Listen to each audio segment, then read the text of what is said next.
c'est l'occasion de dire que ce qui motive essentiellement notre déploiement sur le terrain, c'est parce que nous ne sommes pas satisfaits du communiqué du gouvernement.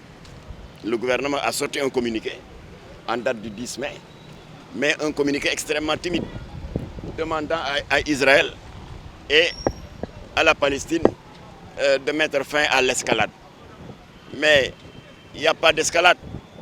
Il s'agit d'un géant hyper puissant qui a une puissance de feu inouïe, qui s'acharne sur de pauvres populations civiles et qui est en train de les tuer et de les massacrer, de verser leur sang par par dizaines. Ce que le gouvernement aurait dû faire, c'est de dire à cet agresseur-là, arrête de tuer, mais dire que bàyyi leen xeex bi.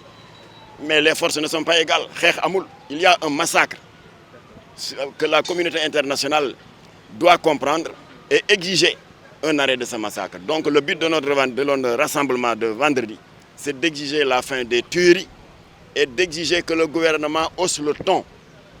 Parce que Macky Sall en a la prérogative. N'oublions pas que le chef de l'État sénégalais détient actuellement la fonction éminemment forte sur le plan diplomatique de président pour l'exercice des droits inaliénables du peuple palestinien. N'oublions pas que le Sénégal a joué un rôle de leadership dans un passé récent. Parce que lorsque Yasser Arafat a été porté à la tête de l'Organisation de libération de la Palestine, c'était un pestiféré. Les États-Unis l'avaient diabolisé. Personne n'osait l'accueillir. Le Sénégal a foulé aux pieds tous ces préjugés. Et en 1977, pour la première fois, Yasser Arafat a fait l'objet d'une visite officielle dans un pays africain. Le Sénégal, encore une fois, a un leadership qu'il doit soigner. Parce qu'en 1978, nous sommes le premier pays d'Afrique noire à avoir accordé à l'autorité palestinienne d'avoir une représentation diplomatique.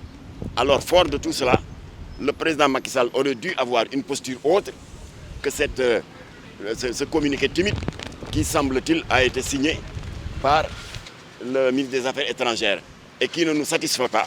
Donc nous allons nous retrouver massivement le vendredi 21 à la place de l'Obélisque. Nous appelons pas spécifiquement les musulmans, parce que ce problème dépasse le cadre religieux. Il s'agit d'un problème humanitaire. Il s'agit d'un problème de violation des droits de l'homme. Parce qu'Israël est en train de se livrer à un crime de guerre, à un génocide. Son objectif à terme est d'anéantir le peuple palestinien et d'augmenter sa zone d'influence sur les territoires occupés, ce qui est inadmissible.